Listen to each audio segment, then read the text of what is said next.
Hey guys, welcome back to Contest Prep University. I'm Joe Klemczewski with Adam Atkinson. We're going to start a new series on hopefully helping you not major on the minors. And Adam and I were talking about so many things that are kind of surging in social media right now. And I do get a lot of email like this, Adam, a lot of notes just asking, hey, should I do this? Should I do that? And I have to say, gosh, probably the vast majority of questions I get are really, really minor things. And people, maybe that's because they're already focusing and they think they have the big picture. But, the first one is, of course, for years, people talked about NEAT, non-exercise activity thermogenesis. And I've always kind of complimented the fact that people are counting steps these days and things like that. But in reality, you have the exercise-induced thermogenesis, the intensity of your training, which even though that's a smaller piece of the metabolic pie, it's where you create some massive change. So when you look at the non-exercise level, just daily movements, where do you see the major? Where do you see the minor? What are things we should focus on and things that just aren't that important?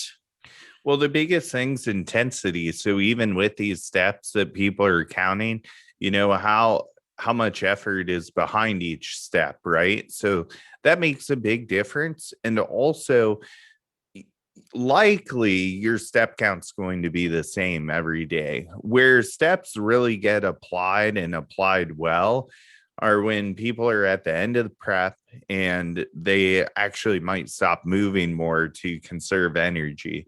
So it's knowing where to implement this. And what I'm seeing online is coaches are just like, get 10K steps a day, and they're acting like it's so gosh darn important. And people are like, take my money. You just gave me this massive clue. And, there's really, if you want to be that militant and that detail oriented, there's other things you can pay attention to that will make you more progress, like actually tracking your macros. Steps can have an application, but it doesn't need all the time. And that's the biggest thing I'm noticing is some of these coaches are having people track their steps constantly. It gets really redundant and it's burning people out. And that was going to be my point, is that now that everybody was fixated on the magic 10,000, now it's 15, now it's 20. I've heard of people, even in the off season, like it's 10 o'clock at night. Oh my gosh, I've got to get 12 more thousand steps in. And so it's literally becoming just another cardio. Instead of being classified as NEAT, it's just becoming more cardio. And yet we see coaches pretending it's not. It's just a nice, safe activity. I'm glad you mentioned that because I had someone come to me. They were doing like 25,000 steps a day, and their coach literally posted on the Instagram that the client was doing no cardio at all.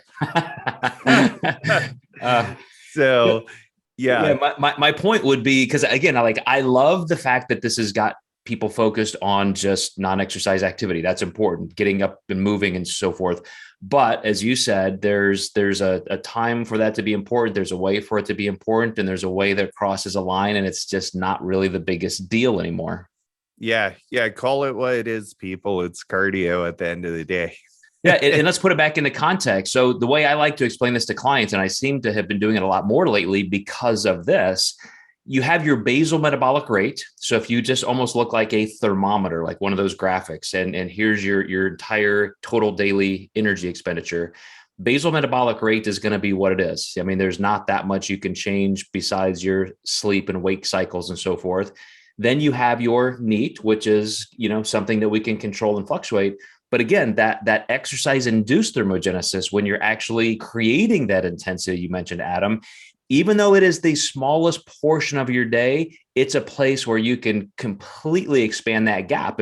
If you normally burn, let's say 60, 70 calories an hour, and all of a sudden you go into a hard training program or session, and you can burn 600 or 700 calories for that hour, that's a massive play compared to just the little bit that you may gain by adding another 5,000 steps. Yeah, absolutely. You can save yourself a lot of time by just getting to the point versus just drawing it out. I can't imagine how bad it is to get home and realize, oh crap, I've got another 5 or 10,000 steps to do. And I would rather honestly just worry about the minutes of cardio, to be honest. Yep. So again, we're not saying, everybody, that it's unimportant, but it's a minor. It's not a major. So let's head on to episode 2. We'll see you guys on that side. Thanks for watching Contest Prep University.